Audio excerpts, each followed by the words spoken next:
Yo, y'all ever wonder who designed this thing behind Archie? Like, I get it's supposed to like stand out, right? But no, it's kind of ugly. I wish they would have gave her like a booth or something like that. Yeah, this has nothing to do with the video. Yo, what is going on, my fellow weebs? Chrono here. Welcome back to the channel. So today we're going to go over, I don't know how even to title this video, to be honest. It may have a weird title. I'm not 100% sure. I haven't really sold myself on it just yet. There is an epidemic going on in PSO2 when it comes to gearing, and not the usual epidemic that tends to happen. We're going to talk about today when you should upgrade your weapons and when you should learn to let go of older weapons. But before we jump into that, if you guys are new here, my name is Chrono. I primarily cover PSO2 content. Would much appreciate it. Subscribers work our way towards that 10K mark, hopefully by the end of this year. Anyway, let's go ahead and jump into this.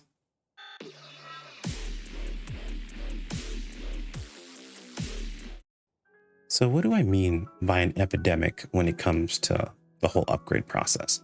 Well, those of you guys who followed my video where I went over the cost of upgrading a weapon, a lot of people commented on that video. It seemed like a bit mixed feelings, some pretty high run emotions really about the whole process itself. And while I do understand some players' viewpoints on the expense level of what it costs to upgrade a weapon, that's not really what we're talking about here today. What we're talking about here is it's kind of like the sunk cost fallacy in a sense, where you've put so much into something, it becomes difficult for you to be able to let it go. Like a gambler's fallacy of like, after you've invested so much money into gambling about, a specific thing or whatever it happens to be, your game or whatever, you've already invested all that money. If you let it go at that point in time, now you've lost or wasted all that money. And it's something I see happen a lot in PSO2, specifically with Verschmelt's weapons.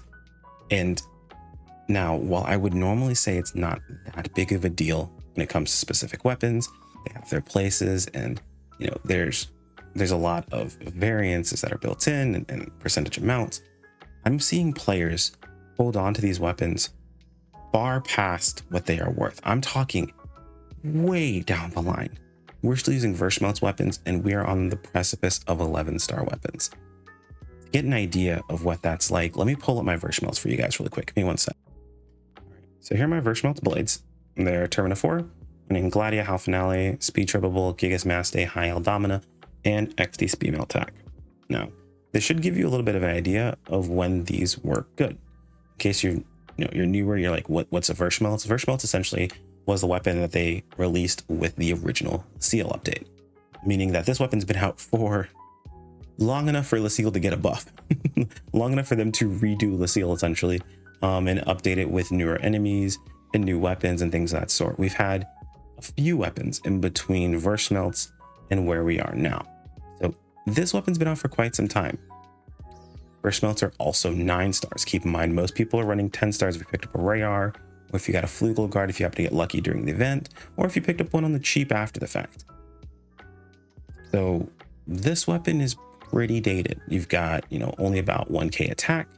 For comparison's sake, if we take a look at my current weapon, look at our Flugel Guard, we can see that we got 1094. Doesn't seem like a whole lot, but realistically speaking, the base damage is kind of where your weapon starts, and all the multiplicative damage buffs stack on top of that. So the more you're getting out of here, the more you're getting out of your weapons overall. And if we pop back over, give me one sec, I think it's on my character. Yeah, here we go. So what's my issue with this weapon? Why do I feel like it's an epidemic and why people are still holding on to this? Well, this had a really cool potential at the time. This had 100% crit rate. Now this is a blessing and actually a curse at the same time. What 100% crit rate allowed us to do when it released was release us of requiring Slayer as a subclass, because crit rate is so powerful in the game that you would want to make sure you pushed your crit rate up as much as possible, ideally pushing towards that 60-65% break point, and then pushing your crit damage. That would be in the form of a Fixa Termina.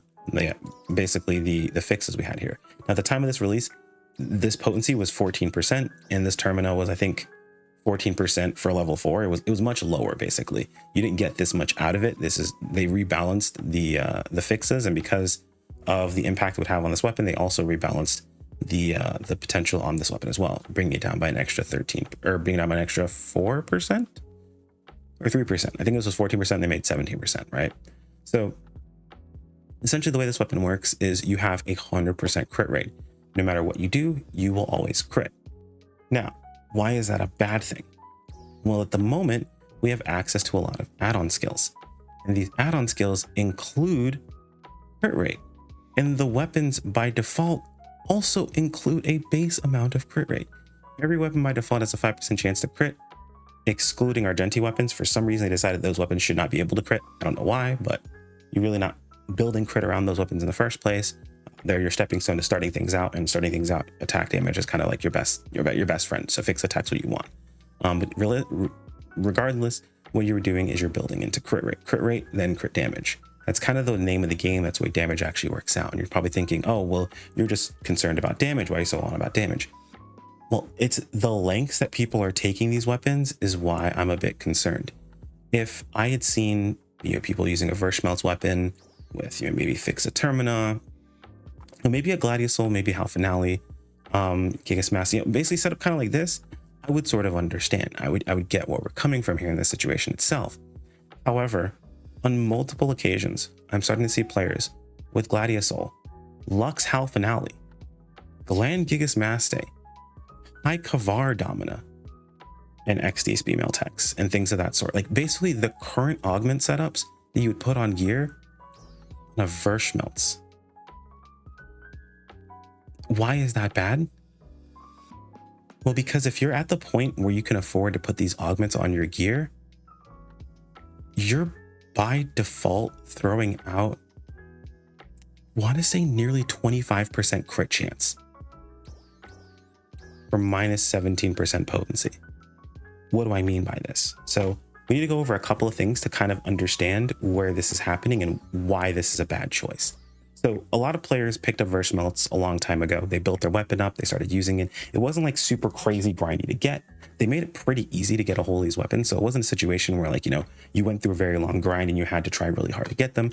Everybody was using Verschmelz. It was a very common weapon. A lot of people made them for their ults and things of that sort. The biggest investment in these was upgrading them. Like every other weapon, you're spending, millions to unlock potentials, and then of course upgrade the actual weapons themselves. If you don't have proper fodder, it was an issue back then. So understandably so, that's still a part of the process there. However, this was after the advent of add-on skills. And when we're looking on add-on skills, we take a look, something like say Slayer, you can see that down critical rate up. Okay, so we have Slayer with down critical rate up. That seems a little bit rough, but that's okay. Let's take a look at something like, I don't know. So by the way, this down critical rate up, this is 15%. So whenever target's down, you get 15% crit rate for free. Everyone should be rolling all of their add-on skills by default. So if this is max level, this is 15%. I mean, low level is 5, 10%, whatever have you. This is max to 15%. Realistically, everyone wants to roll these at least to get your main, your main skill up as much as possible. Let's take a look. I believe, is it Brave? No, it's not Braver. Braver. Oh, Braver. It is Braver. Okay, my mistake. So we take a look at Braver. Critical rate up. This is an extra 10%. Now, just between these two add-on skills, when a target's downed, that's 25% crit chance. That's not counting the 5% base that you have. That's not counting the 5% you get as sub Slayer. And if you are a Slayer main, for the love of God, let go of this weapon. When this weapon came out, even the weapons we used before this, so the Neos Astrium weapons, were stronger for a Slayer with the proper Fixa than these were. And God forbid you have a Fixa Fatale weapon, because you were getting crit chance that you already had 100%. Now, you're thinking to yourself like, okay, so yeah, you're giving up some crit chance, but what does that matter? I already have crit chance. You're not really giving up crit chance. What's actually happening here in this situation is you're giving up crit chance, and the trade-off is negative damage, because the reason you get that crit chance is because they're also applying minus 17% potency. So while the comparison of these weapons happen, that comparison widens in one of the most important situations. I'm going to jump over to the actual damage calculator, and I'm going to show you what I mean. So hold on one sec for me, guys. All right, so here we are over on Cakewalk's damage calculator. A link in the video description. to go over, how to get a hold of this. I also have videos talking about how this actually works in case you're curious about that. Just let me know. More than happy to share that information with you guys as well. But let me show you guys a couple of things here really quick. So the comparison we're going to be doing today is to a Rayar Fatale 1. This is very, very, very easy to come by. You really don't have to try. They quite literally had limited quests where they gave you all this stuff. They just recently passed an event where they handed you everything you needed for this. If you did your dailies for like less than a week, you had enough points to buy out everything you needed to make your weapon. It was insanely easy to make, super, super simple. And let's say you needed, to make a multi-weapon, you could very easily do your ARCS records for 2 weeks and then use the points you got from doing your ARCS records for barely trying, mind you, and then use that to get a Mark 1 version of the weapon and multi it with your regular weapon, because that does actually work. So we're talking very, very easy to get a hold of weapon. The most difficult part about getting this weapon set up is quite literally getting it to plus 80 and doing its weapon or doing its potential unlocks because of the cost of Meseta. So very, very attainable. We're looking at this in the case scenario of its absolute best case scenario augments with units as well. Now, a really cool thing that Cakewalk has in its damage calculator is weapons that essentially always require a different type of set of augments. He has an actual weapon customization section here. And in this weapons customization section, you can actually go ahead and choose the different augments you would use instead on this weapon. So when you're doing an actual like comparison, you can say like, okay, cool. We can set my class to what I would use if I was, let's say for example, this setup, right? So let's go both by, let's turn these both on. And then let's go ahead and set replace unit augments is also on. Okay, cool. So what this basically means is that whenever we're doing the comparison of anything to verse melts, it's going to take the comparison if I was playing against Bouncer Fighter, not Bouncer Slayer, because the extra Slayer or the extra crit chance from Slayer is basically pointless for me. And it's going to compare it using these specific augments, which these are like the max potency build setup that you can get for verse melts. So we're looking at XD, Guar, Tech. I mean, you can use Ward, you can use Speed, whatever, it doesn't matter. What matters is the potency amount, right? Like this up here is what the most important thing is. Gland Gigas Maste, 4.75. Gladius Soul, Spirituro, Guard Trial, and then of course Lux Hal Finale with that massive 5%. This is the max potency you can get set up for this weapon. And then of course all the units are like this as well. You can always disable units if you want to, but units replacement, we have grand total. We can take a look at how powerful this actually is. So pop into weapon analysis, we come over here to the actual tree and we can see a comparison, right? So this is actually worst case scenario Rayar. This is Rayar 1. This is if only, I believe, what, 60% of your PA? Let me double check really quick. We look through here, Rayar 1, 50%. If this is if 50% of your PA or your damage comes from PAs, right? Realistically, I feel like most people are in this category. Some may be in this category depending upon how much damage you're getting out of your stuff. But realistically, most people are over here. This is like worst case scenario, only 50% of your damage is coming from PAs, right? So this is best case scenario augments. Best case scenario set up for, basically I'm giving verse melts every possible scenario that it can actually win this conversation, right? Like get as much power as possible. So we get over here and we're looking at the actual DPS comparison and let's see, we're looking right here. Here's our baseline. And if we pop up here to verse melts and go over to fix a Termina, this is Termina 5. This is like the absolute strongest it will ever be. It is behind by about 32% or by 3.2%. And you're like, but dude, that's 3.2%. That's not that much, right? Like realistically, like why are you that concerned? First off, again, keep in mind, this is only rare damage at 50%. Realistically speaking, it's more accurate that I'd be down here, right? I'd have an extra 1.47%. Like this would be like a difference of almost like 7% when you're looking at this. But regardless, I'm giving in best case scenario. So minus 3.22%. However, this is while your target is up and you're dealing damage to it. What happens if you down your target?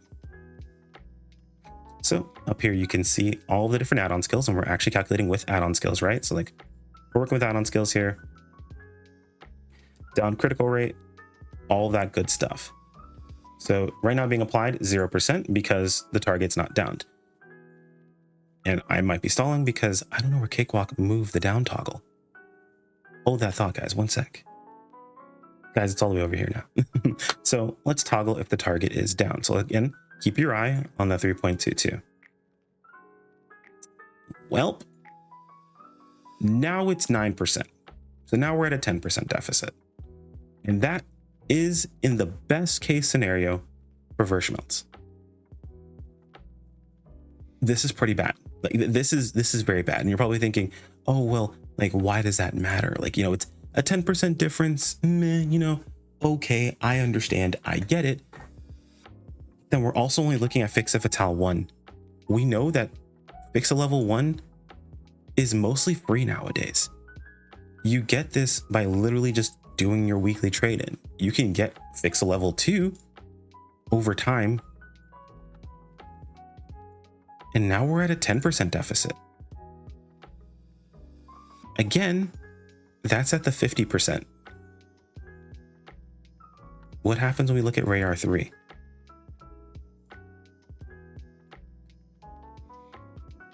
Now we're looking at an 11.35% deficit. It gets pretty bad, guys. Overall, you're losing quite a large amount of damage for something that realistically you've grown past. To not want to spend money on a new weapon. It's not like this weapon, like we farmed for an extraordinarily long amount of time.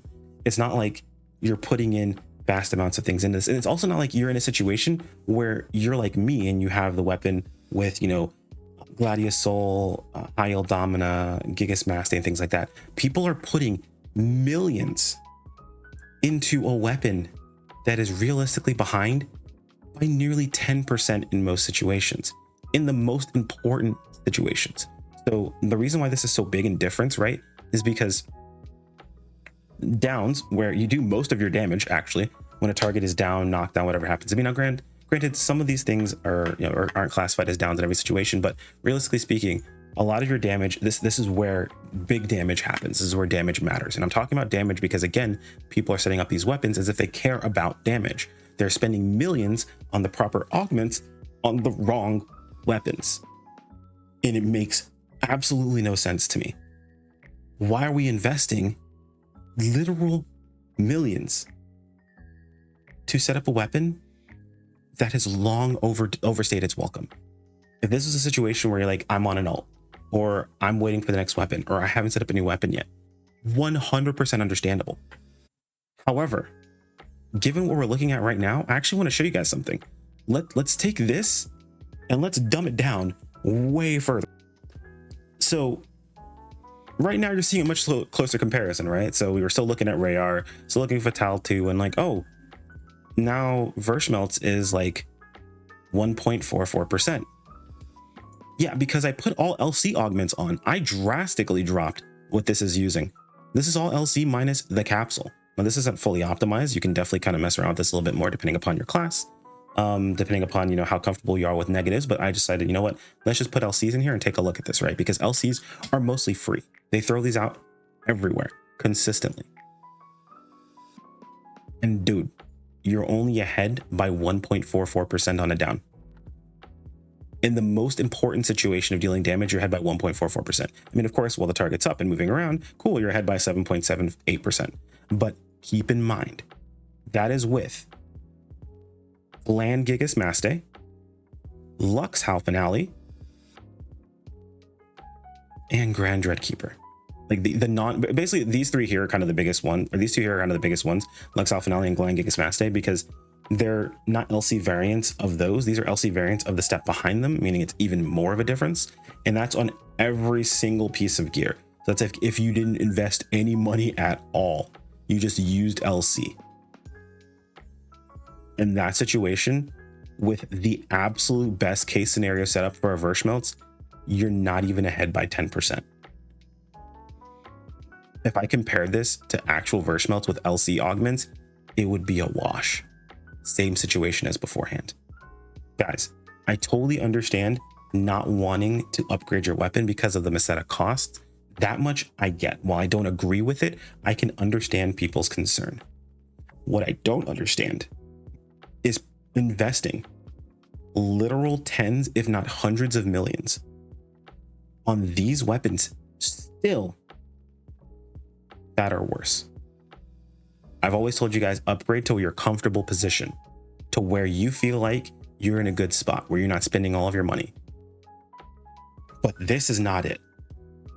If you want to make a weapon as like, you know, hey, this is like my this is my funny haha weapon or whatever I'm using in this specific situation, totally understandable. But I am seeing people present weapons like these as this is like my best in slot. This is totally an understandable thing to go after.